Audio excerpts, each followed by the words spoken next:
ఈ యుద్ధంలో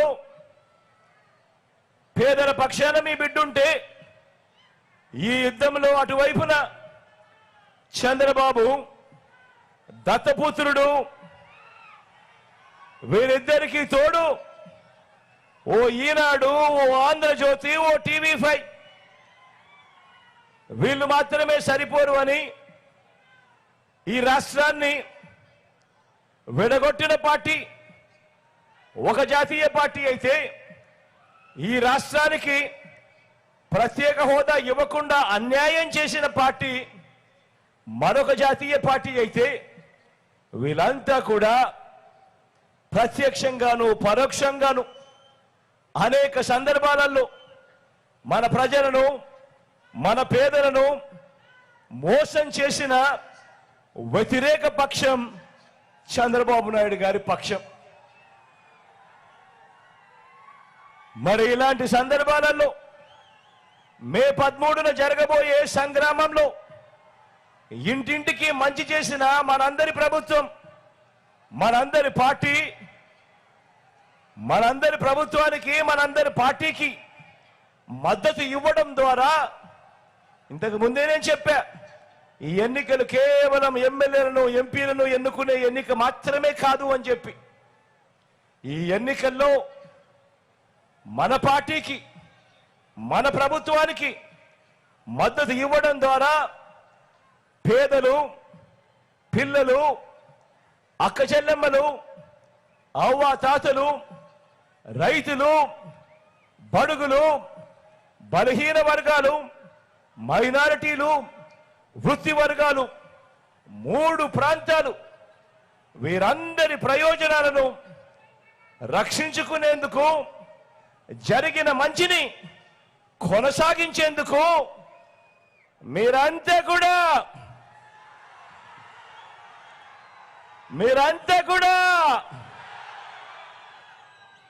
సిద్ధమేనా అని అడుగుతా ఉన్నాను. ధర్మాన్ని గెలిపించడం కొరకు, విశ్వసనీయతను కాపాడుకునేందుకు మీరంతా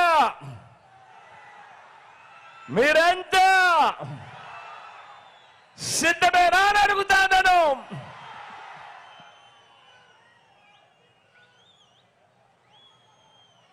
ఈ 2024లో జరగబోయే ఈ కురుక్షేత్రంలో మోసం, అబద్ధాలు, వెన్నుపోట్లు, కుట్రలు, ఈ పాత్రలన్నీ కూడా కలిపితే, అంటే సినిమాలో విలన్ క్యారెక్టర్లకున్న విలన్ క్యారెక్టర్లో మనకు నచ్చనివన్నీ కూడా కలిపితే పుట్టే కొత్త క్యారెక్టర్ గురించి కాస్త మాట్లాడుకుందామా?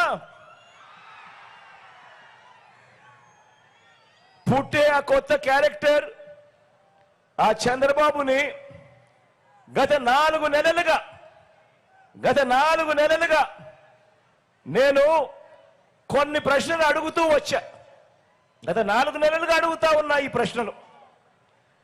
అయ్యా, 14 ఏళ్ళు సీఎంగా చేశావు, 3 సార్లు సీఎంగా చేశానని చెప్పుకుంటావు. మరి నీ పేరు చెబితే పేదలకు గుర్తుకొచ్చే పథకం కనీసం ఒక్కటైనా ఉందా?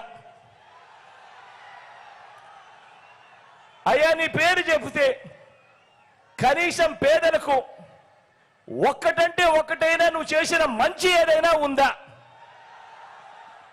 2 చేతులు పైకెత్తారా బా? ఇలా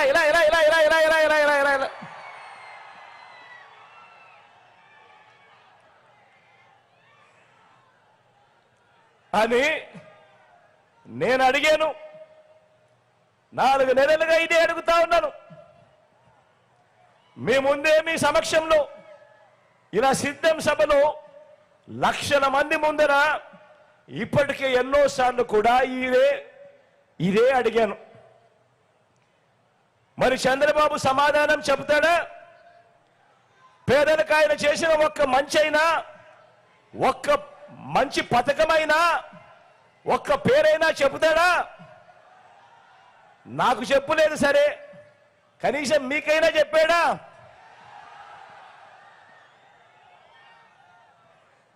పోనీ మీకైనా గుర్తుందా?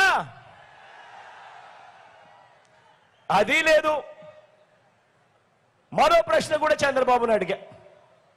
మీ బిడ్డ చంద్రబాబును మరో ప్రశ్న కూడా అడిగాడు. అయ్యా చంద్రబాబు, 3 సార్లు ముఖ్యమంత్రిగా చేశావు అని చెప్పుకుంటావు, 14 ఏళ్ళు ముఖ్యమంత్రిగా పరిపాలన చేశావు అని చెప్పుకుంటావు. మరి ఎన్నికల ముందు ఆ 3 సార్లు ఎన్నికల మేనిఫెస్టో అంటూ రంగురంగుల కాగితాలు ఇచ్చావు. ప్రతి ఎన్నికల సందర్భంలోనూ ఈ 3 మేనిఫెస్టోలను ప్రతి సందర్భంలోనూ ఇచ్చావు. ఆ తర్వాత ఎన్నికలు అయిపోయిన తర్వాత ఒక్కసారైనా కూడా ఇలా నాలా పబ్లిక్గా నీ మేనిఫెస్టో చూపించి, ఇదిగో నేను చెప్పిన మేనిఫెస్టోలో ఇచ్చిన హామీలు ఇదిగో నేను నెరవేర్చా అని కనీసం నీ మేనిఫెస్టోలో నీవు చెప్పింది కనీసం ఒక్కటంటే ఒక్కటైనా కూడా చేశాను అని చెప్పి కనీసం ఇలా మేనిఫెస్టోను పబ్లిక్ గా చూపించే కార్యక్రమం కనీసం ఒక్కసారైనా చేసావా నీ 14 ఏళ్ల ముఖ్యమంత్రిగా పదవిలో ఉంటూ? ఇలా బా ఇలా 2 సార్లు ఇలా ఇలా ఇలా ఇలా ఇలా ఇలా ఇలా ఇలా ఇలా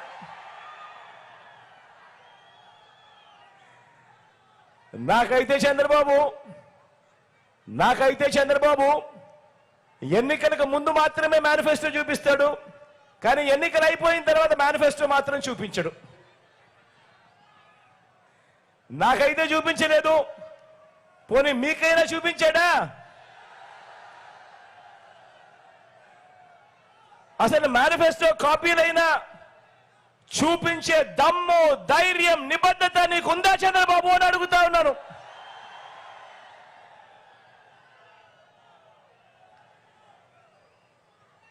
అందులో చెప్పిన ఆ మేనిఫెస్టోలో నువ్వు చెప్పిన నీ మేనిఫెస్టోలో కనీసం 10% అమలు చేశాను అని చెప్పే ధైర్యము, నిబద్ధత అన్న నీకుందా అని చెప్పి నేను అడిగా. నాకు సమాధానం చెప్పడం లేదు. పోనీ మీకైనా సమాధానం చెప్పాడా అని అడుగుతా ఉన్నా. పోనీ అది పోనీ ఇంకో ప్రశ్న కూడా ఇదే పెద్ద మనిషి చంద్రబాబు నాయుడిని అడిగా. ఇంకో ప్రశ్న కూడా అడిగా.